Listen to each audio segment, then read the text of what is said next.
5 seconds to go.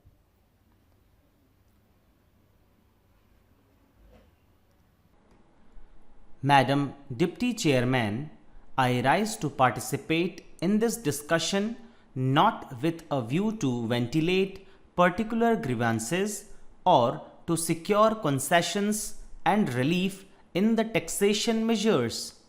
I am one of those who believe that there is no justification for additional taxation unless the conditions laid down by the Taxation Enquiry Commission are complied with.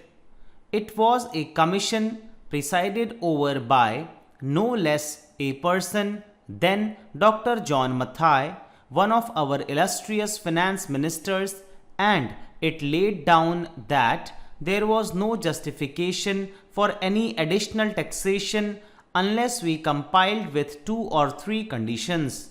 One condition was that whatever tax was realized was being properly spent, that there was no wastage or superfluous expenditure being incurred. The Commission had pointed out that out of every rupee that was being raised by the government, 60 paise were being spent on administration and about 20 paise were being spent on social services including education etc. and the balance for other things. Another was that whatever tax was being imposed should be realized before we brought out measures for fresh taxation. They also had suggested that there was sufficient room for economy in all the ministries and departments and effective steps should be taken forthwith to enforce the maximum possible economy in government expenditure. Now we have before us this audit report for 1961-62 which was presented to the Lok Sabha on the 6th June and which came to my hands last night, and I have not been able to study it. I find that during the last 5 years we have imposed additional taxation and at the same time our revenue expenditure has gone up by about rupees 42 crores. So on the one hand we say that we are raising this money, these taxes for the implementation of the plan, and for that reason every chief minister and ministers go about saying that we want money for the implementation of the plan. But what are the facts? We find that the money that has been raised is being used for administrative purposes. So it is not correct to say that. On the other hand, it is not proper because you must know that no plan, however well balanced and well thought out it may be, can be implemented in a democratic setup unless you can enthuse the people. We have been depending either on foreign aid or on indirect taxation or deficit financing, and more than once I have pointed out that these measures will not help to enthuse the people, and unless the people are enthused, we will not have any successful results so far as planning is concerned.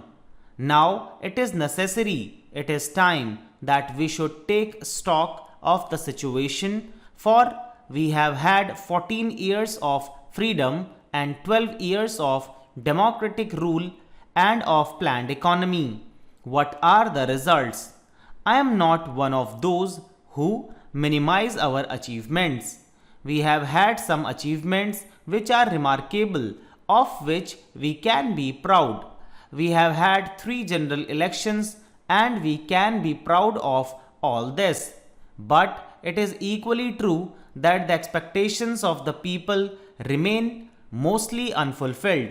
They remain unrealized. What are the expectations of the people? They wanted an adequate supply of drinking water. They wanted a little more wholesome food in their stomachs, a little more cloth on their bodies, a stronger roof over their heads, freedom from the clutches of the corrupt officials and the grabbing intermediaries, and speedier justice. But what have we done? Have we been able to satisfy those expectations? I can say no.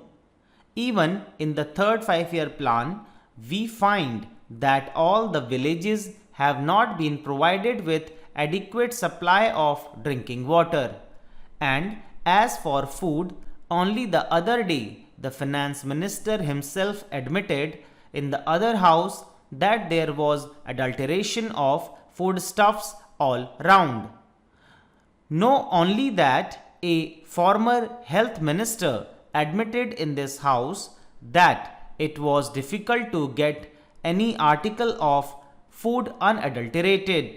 Then what is the use of talking about pure food articles and of other health facilities when the people are getting articles which are as good as poison? They are injurious to health.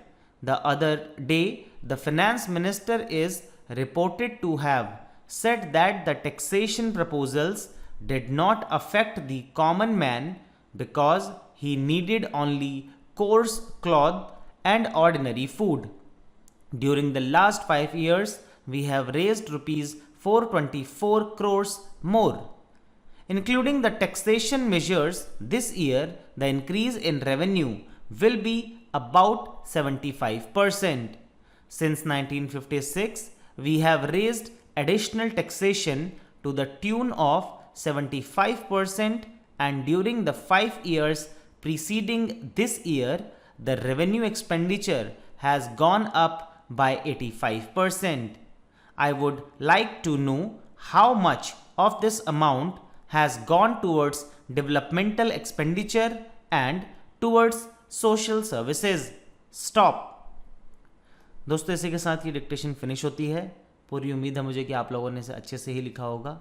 Continue practice आप कर रहे हैं, ऐसी मुझे हमेशा से ही उम्मीद रहती है. आपसे मुलाकात करूंगा अगली क्लास में अगली किसी ट्रांसक्रिप्शन के साथ. तब तक के लिए बाय बाय, टेक केयर.